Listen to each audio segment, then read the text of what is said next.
मराठ्यांना आरक्षणच मिळू देणार नाही. सगळ्या सोऱ्यांची मागणी आम्हाला मान्य नाहीये. शरद पवारच आहेत, शरद पवारचे नातू ते आहेत, रोहित पवार आहेत आणि टोपे तर अगदी जातीने त्यांच्या सोबत होतेच आहे. जी SRT चौकशी लावली ती अगदी प्रामाणिकपणे त्याच्यावर काम करावं आणि जे त्यांना कायदा कळतो नाही कळत मला माहित नाही, परंतु जरांगे पाटलांना मात्र येत्या निवडणुकीमध्ये याचं बिंग करायचं आहे की बाबा 24,000 मुलांवर गुन्हे दाखल झालेत. त्याला तर माझंही समर्थन आहे ना. मग भुजबळांना माझ्या ब्लाऊज शिवूनच तिथे येईल बघा. आताही मी ब्लाऊज शिवून इथं आली आहे. जे आरोप जरांगेंवरती केले होते त्याच आरोपांना धरून विधानसभेत प्रवीण दरेकरांनी अनेक मुद्दे मांडलेत. काय तुमचं पुढचं पाऊल असणार आहे? यापुढे तुमचे नेमकं काय?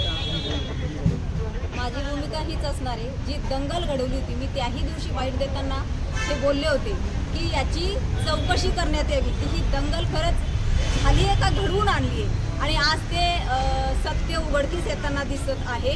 कारण त्यातले बरेच आरोपी पहिले जे बेदरे होते ऋषिकेश बेदरे त्यांना पकडलं. त्याच्यानंतर जे आत्ता शैलेंद्र पवार आहेत तुम्ही बघा त्यांनाही ताब्यात घेतलेले. तेही त्या गटाचे एक पदाधिकारी आहेत. टोपेसोबत त्यांचे बरेच बरेच व्हिडिओ किंवा टोपेसोबतचे त्यांचे फोटो वगैरे दिसत आहेत. तर ह्याच्याहून एकंदरीत अगदी मला वाटतं समाजाच्याही लक्षात आलंय की याच्या मागचे मुख्य सूत्रधार कोण आहेत. जे मी अगदी त्या दिवशी उघडपणे नावं घेतली होती कारण माझ्याकडेही काही प्रूफ आले होते, माझ्याकडेही काही गोष्टी त्यांच्या आल्या होत्या आणि त्यानंतरच मी अगदी ठामपणे या मुद्द्यावर बोलले होते की ह्याच्या मागचे सूत्रधार कोण आहेत हे शोधावं लागेल. आणि आज विधान भवनामध्ये तुम्ही सगळ्यांनी बघितलेच की त्याच्यावर SIT चौकशी सुद्धा नेमण्यात आलेली आहे. कोण सूत्रधार आहेत नेमकी असं? पुन्हा तेच सांगते, शरद पवारच आहेत, शरद पवारचे नातू ते आहेत, रोहित पवार आहेत आणि टोपे तर अगदी जातीने त्यांच्यासोबत होतेच आहे. आता मी आणखी एक मागणी करेल की ऋषिकेश बेदरे, शैलेंद्र पवार, त्याच्यानंतर ते बाळासाहेब इंगळे, आणखी एक त्यांच्या जे तिथले सरपंच आहेत तारक म्हणून, त्यांचं पूर्ण नाव मला माहीत नाही, ह्यांना सुद्धा ताब्यात घ्यावं. हे जे काय नियोजन आहे ना हे तारक आणि ते शैलेंद्र पवार हे दोघं मिळून करत होते आणि त्या तारकलाही ताब्यात घ्यावं आणि कसून चौकशी करण्यात यावी. हे तुम्हाला नेमकं कधी समजलं हे सगळं? एवढा उशीर का आला सगळं समजायला? नाही, मला ज्या वेळेला समजलं त्यावेळेला मी माझ्या फेसबुकच्या माध्यमातून मांडत होते. तुम्ही माझ्या फेसबुकला लाईव्ह बघा, हे सगळं मी मांडलेलं आहे. फक्त पत्रकार माझ्यापर्यंत उशिरा पोहोचले. तुमचे फेसबुकवरचे इतर देखील व्हिडिओ होते व्हायरल केले जात आहेत आणि तुम्ही नेमकी कशा पद्धतीने इतरांवरती आरोप प्रत्यारोप करता आणि तुमची भाषा काय असते ते जाणून दाखवणार. बिलकुल, मी ज्याला जी भाषा कळेल ना त्या भाषेमध्ये उत्तर देत असते. मला जर कुणी कन्नडमध्ये बोलेल आणि मी त्याला मराठीत बोलेल तर कळणार नाही ना. मला जर कुणी अश्लील भाषेत समोरून बोलत असेल तर मी त्याला त्याच भाषेत उत्तर देत असते. मी तशाच तशी आहे. त्यामुळे ते माझे जुने व्हिडिओ व्हायरल करून त्याच्यातलं त्यांना काही निष्पन्न होणार नाही. त्यांनी खूप माझ्या बदनामीचा कट रचलाय, परंतु मी डगमगणार नाहीये. मी माझ्या वाक्यावर अगदी ठामपणे उभी आहे. सगळं प्रकरण सुरू असताना आंदोलन त्यांचं गेले 6-7 महिने तेव्हा तुम्ही बोललं का नाही माध्यमांशी? मी 1.5 महिन्यापासून बोलतीये. नाही, आता नाही बोलत. 1.5 ते 6 ते 7 महिने आंदोलन सुरू आहे. तुम्ही त्याच वेळेस का बोलले नाही?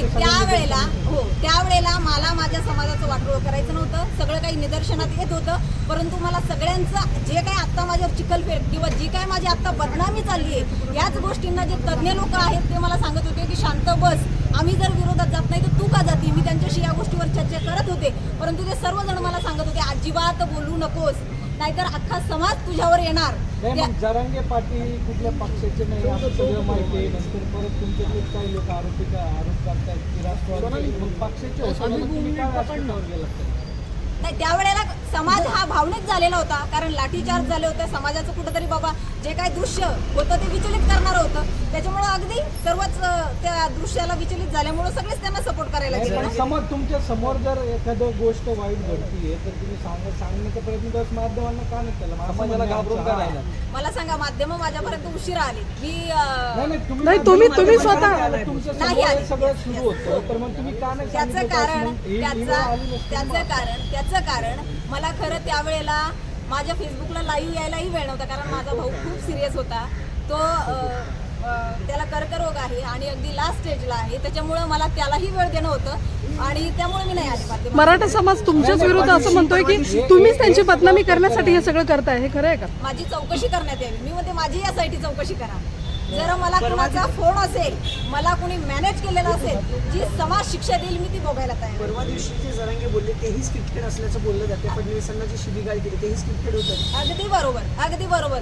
कारण ही भाषणं उद्धव ठाकरे, शरद पवार यांच्या तोंडची भाषणं होती. तीच भाषणं त्यांच्या तोंडून आली आहे आणि हे मीच नाही तर बरेच दिग्गज याच्यावर बोलतायत. नाही, पण ही स्क्रिप्ट लिहून दिली असावी का अगोदरचं स्क्रिप्ट?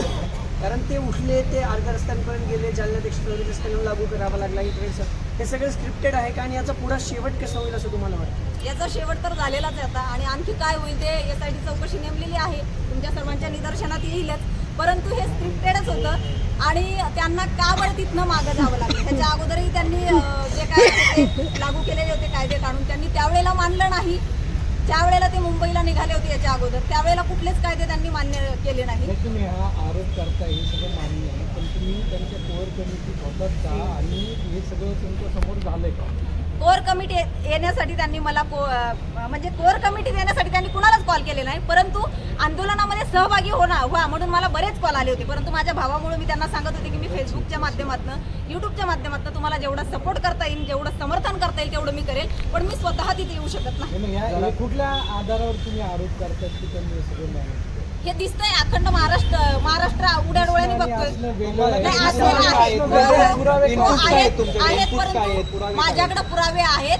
परंतु ज्या मुलांनी मला काही ऐकवलेलं आहे, मला त्या मुलांवर ती मुलं तिथलीच आहेत, मला त्यांच्या जीवाला धोका द्यायचा नाही. मी त्याही पुरावे सादर करून आरोप करा ना. पुरावे आता भेटतील ना. SIT चौकशी नेमलेली आहे. पुरावे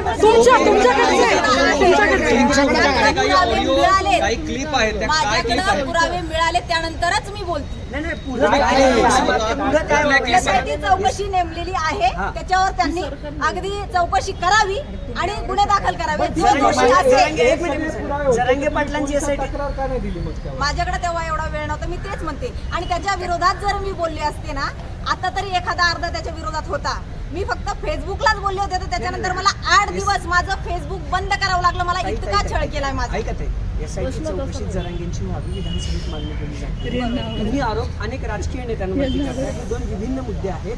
SIT चौकशी नेमकी कुणाकुणाची व्हावी, त्यातून काय निष्पन्न होईल असं वाटतंय तुम्हाला? जरांगेची व्हावी आणि नाही जरांगेची व्हावी आणि त्यांच्या जे सहकारी आहेत त्यांची सुद्धा व्हावी. ज्यांच्यावर गुन्हे दाखल झालेले आहेत, ज्यांना ताब्यात घेतलेलं आहेत, त्या सहकाऱ्यांची पण SIT चौकशी तुमचा व्हावी. आणि आंदोलनाचा संबंध कुठे आला? तुम्ही आंतरवलीत सराटीत होतात की मुंबईपर्यंत गेलात? मग समोर तुमच्या आलं कसं हे विचारणे हा, मला वारंवार कॉल केले जात होते की आंदोलनामध्ये सहभागी व्हा, परंतु माझा भाऊ आजारी असल्यामुळे मला सहभागी होता येत नव्हतं.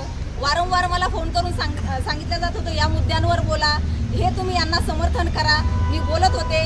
ज्या वेळेला छगन भुजबळांनी त्यांना बोललेत किंवा गलिच्छ भाषेत काय त्यांनी प्रत्युत्तर दिलं, त्याही वेळेला मला त्यांच्या सोबतच्या लोकांनी सांगितले की तुम्ही त्याच्यावर बोला. मी त्याही वेळेला बोलले, परंतु ज्या वेळेला माझ्यावर ताशेरे ओढवले जात होते किंवा त्यांचे जे सहकारी होते ते मला त्रास देत होते, मला टॉर्चर करत होते. पुण्यात होतात की आंतरवलीत होता? असं मी पुण्यामध्येच होते.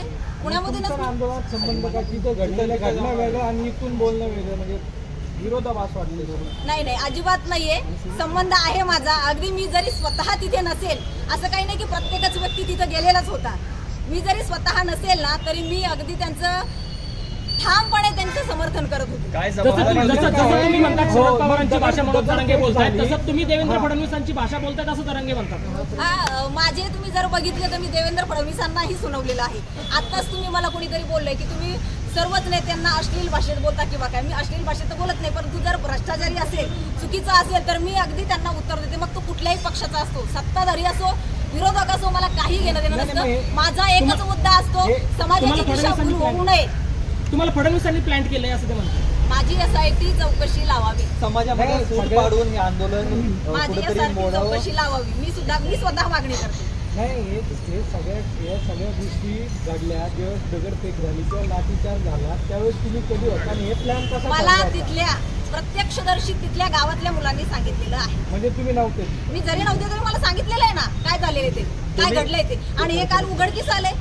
काही दिवसापूर्वी असं म्हणालात की तुमच्याकडे काही क्लिप आहे, त्या क्लिप कधी आणणार तुम्ही बाहेर? मी आणणार ना. हे सगळं होऊ द्या जरा. इथं मारायला टपलेत, पार मला सुद्धा धमक्या येत आहेत. की तुला काय माझ्या जीवाला धोका आहे, मला वारंवार मला धमक्या येत आहेत की तुला काय प्रोटेक्शन हे आयुष्यभरासाठी नसणार आहे. माझ्याकडे स्क्रीनशॉट आहेत. मला जर तुम्ही कॉल बघितले ना, कॉल एका एका सेकंदाला कॉल चालू आहे. पैसे पेड करून त्या लोकांना कॉल करायला लावले. कोण हो एवढे रिकामे आहेत की मला एका एका सेकंदाला कॉल करतील. माझे फोन तुम्ही सुद्धा लोक बघत असतील. ज्या दिवशी मी पत्रकार परिषद घेतली त्याच्यानंतर मला सतत धमक्या चालू आहे, सतत फोन चालू आहे. गेले ना, पोलिसात गेले म्हणून मला प्रोटेक्शन मिळालंय ना. त्या दिवशी काय घडलं तुम्हाला मारहाण झाल्याच्या बातम्या पुढे नाही, नाही, नाही, काही काय मारहाण झालं व्हिडिओ होतं नेमकं? संध्याकाळी तुम्ही तो फेसबुकवरती टाकला रडतानाचा नाही, मला टॉर्चर केलं जात होतं म्हणून मी तो व्हिडिओ टाकलेला होता. आणि हा सर्वात महत्वाचा, तो जो व्हिडिओ फिरतोय तो आताचा व्हिडिओ नाही. मला हे सांगायचंय, तो जुना व्हिडिओ आहे माझा, कधीचा काढलाय त्यांनी, तो टाकला. या प्रकरणाशी त्याचा काही एक संबंध नाही. पण तो खरा व्हिडिओ आहे का? परंतु तो या प्रकरणाशी संबंध नाही. मला हेच सांगायचंय, एका महिलेने संविधानाच्या विरोधात मध्ये वक्तव्य केलं होतं आणि मी तिच्या विरोधात बोलत होते की तू संविधानाला नावं ठेवू नकोस. आणि त्यावेळेला त्यांच्या काही कार्यकर्त्यांनी मला फोन करून शिव्या दिल्या होत्या. त्यावेळेचा तो व्हिडिओ आहे, तो व्हिडिओ आत्ताचा नाही. पण तो व्हिडिओ तो तुमच्या जवळच्यानीच शूट केला असणार आहे ना? नाही, मी केलेला आहे, मी टाकलेला आहे. मला तेच म्हणायचं, मी स्वतः टाकलेला आहे. ज्या वेळेला मला त्रास होत होता तो व्हिडिओ मी स्वतः माझ्या याच्यावर टाकलेला आहे, फेसबुकला तो व्हिडिओ. तुमची पुढची भूमिका काय? माझी पुढची भूमिका हीच असणार आहे की जी SRT चौकशी लावली ती अगदी प्रामाणिकपणे त्याच्यावर काम करावं आणि जे मी नावं घेतली आहेत त्यांना ताब्यात घेऊन यांची कसून चौकशी करण्यात यावी. जे काय आहे ते सत्य समाजापुढे येईल. क्लिप कधी बाहेर येणार? क्लिप कधी बाहेर येणार? करा ना, मी मागणी करते. जरांगे पाटील काय करतात, मी करते. माझी चौकशी करा. क्लिप कधी बाहेर येणार? येणार ना, लवकरच येतील. जरांगेंच्या पाठीमागे अजून देखील मोठ्या प्रमाणामध्ये समाज आहे. तुम्ही काय तुमचे प्रयत्न करणार आहेत का समाजाचं प्रबोधन तुमच्या मार्गाने? हो, मी माझ्या समाजाची दिशाभूल होऊ देणार नाही. जवळजवळ 50% समाजाला समजलेलं आहे काय आहे सत्य ते, आणि जे काय राहिलं ते समाजाला तुमचं समाजासाठी आहे की स्वतःच्या प्रसिद्धीसाठी आहे? तुम्ही आरक्षणाचा लढा पुढे नेणार का ताई? माझ्या आता तुम्ही लढणार? आरक्षणाचा लढा लढणार का पुढे? आरक्षण मिळालं, आता लढा कसला लढायचा मला हेच कळत 10% नाही. लढणार. नाही टिकलं तर लढणार, नाही टिकलं तर नक्कीच लढणार. पण हे आरक्षण टिकणार आहे. कारण हे टिकणारं आरक्षण आहे. सगळे सोयऱ्यांची नको हो. तुम्हाला? नकोय आम्हाला सगळ्या सोयऱ्यांची. ते मान्यच होणार नाहीये. जे मान्य होणार नाही त्याच्या मागे का पळायचंय? सगळ्या सोयऱ्यांची मागणी आम्हाला मान्य नाहीये. बाकी ज्यांच्या नोंदी सापडतायत त्यांना OBC मधनं मिळतंय आणि बाकी आम्हाला स्वतंत्र आरक्षण दिलं ना 10%. नाही मान्य, संविधानात मध्ये नमूदच नाहीये. कसं काय तुम्ही जरा जरांगे पाटलांना कायदा कळत नाही का?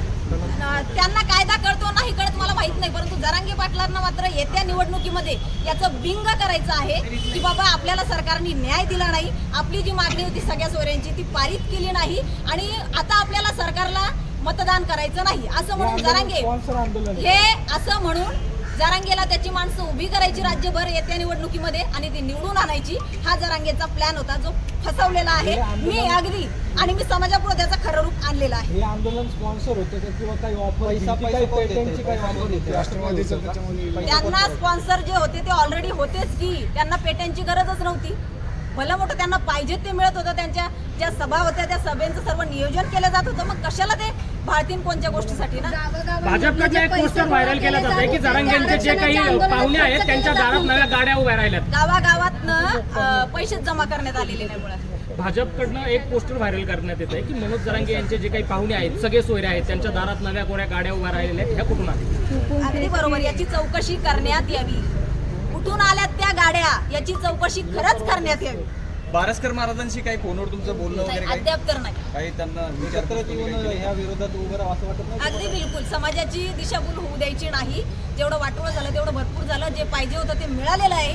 आता मला असं वाटतं पहिले जुनेच अजून मुलांवरचे गुन्हे हटवलेले नाहीयेत, माघार घेतलेली नाहीये. अजून नव्याने का मुलांना अडकवताय?